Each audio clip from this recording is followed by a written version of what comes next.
I wanted to talk to you about something you put into the One Big Beautiful Bill that I had no knowledge of until it had passed, which was the provision for tax credits, I Yeah. think for donations made to. Would you tell me about that, when it kicks in, and why you did it? I think it's fabulous. I think it's the most important thing in the One Big Beautiful Bill. So, look, you and I are on the same page. I think this is enormously consequential. And I got to tell you, when we started doing the One Big Beautiful Bill, right at the beginning, all the Senate Republicans, we did a retreat and we were talking about our priorities. And I said, there are lots of things that are incredibly important here: extending the tax cuts, securing the border, rebuilding the military. All of that matters. I'm all for all of that. But we also ought to think about legacy. We ought to think about 10, 20, 30 years from now. What do people remember that was in this bill? What changes the country? And I think the single most important provision in there is the school choice provision that I wrote. And what it does is it creates a federal tax credit for any taxpayer in America.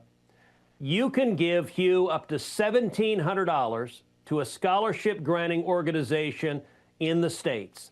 That money, that $1,700, you get a federal tax credit for, not a deduction, a credit, which means if you write a $1,700 check, you don't owe $1,700 to Uncle Sam. So it's basically free money.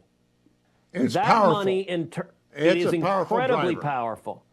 It will unleash tens of billions of dollars to scholarship granting organizations in the states who are giving scholarships to K through 12 education. It is the most significant federal school choice legislation that has ever passed. And a decade, 2 decades, 3 decades from now, there will literally be millions of kids who have gotten access to an excellent education because of this school choice provision. You know, I'm willing to bet, Senator Cruz, that Foster Freeze was your friend like he was my friend, and he'd Very be much doing so. cartwheels in heaven over this.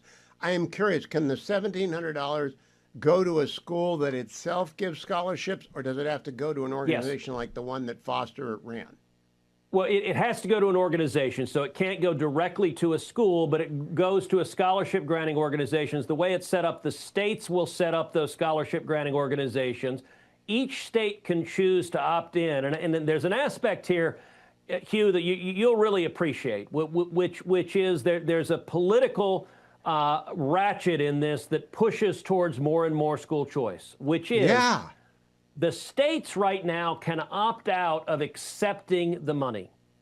The consequence of this is going to be that early on, big blue states in all likelihood are going to opt out. So New York will probably opt out, California, Illinois. You can anticipate that they're basically bought and paid for, their elected officials, by teachers' unions, so they're going to opt out.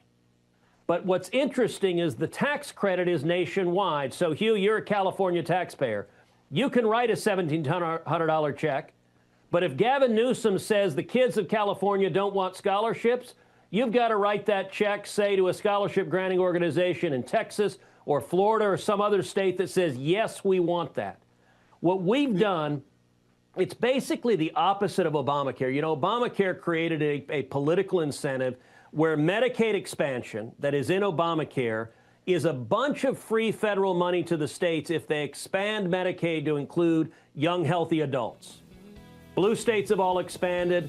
A handful of red states haven't, and there's pressure every year to expand. What that's going to mean is we're going to put pressure on every blue state. My prediction is within a decade, every state will opt in because California parents and New York parents are going to say our kids deserve scholarships too.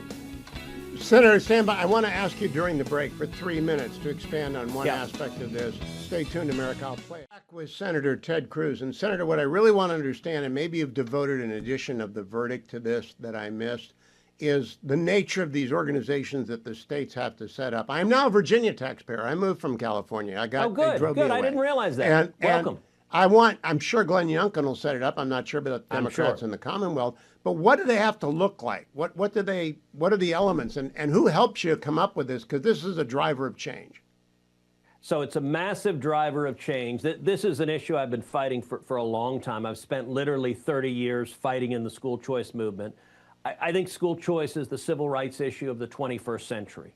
And so this is a version of legislation I introduced in the first Trump administration, creating a federal tax credit for contributions to scholarship granting organizations. When I introduced it the first time, I introduced it with Betsy DeVos, who was then the Secretary of Education. It was the Trump administration's proposal. Actually, President Trump at the State of the Union address called on Congress to pass it. Unfortunately, all the Democrats oppose it because Democrats in Congress are all bought and paid for by the teachers' unions. What we did differently here is we did it on reconciliation, which meant the Democrats couldn't block it. And so it was a battle, and I'll tell you, to get this through, 3 or 4 times the Senate parliamentarians struck this provision from the bill, and I went in and personally argued to the Senate parliamentarian, which you know is really weird. That's typically done by staff. But for me, this was a make or break, and I'll tell you, I went to John Thune near the end of the process when it was not clear if this was going to be in or not. And I said, listen, I've been an easy vote on this bill. I've worked very productively. I've written a lot of this bill.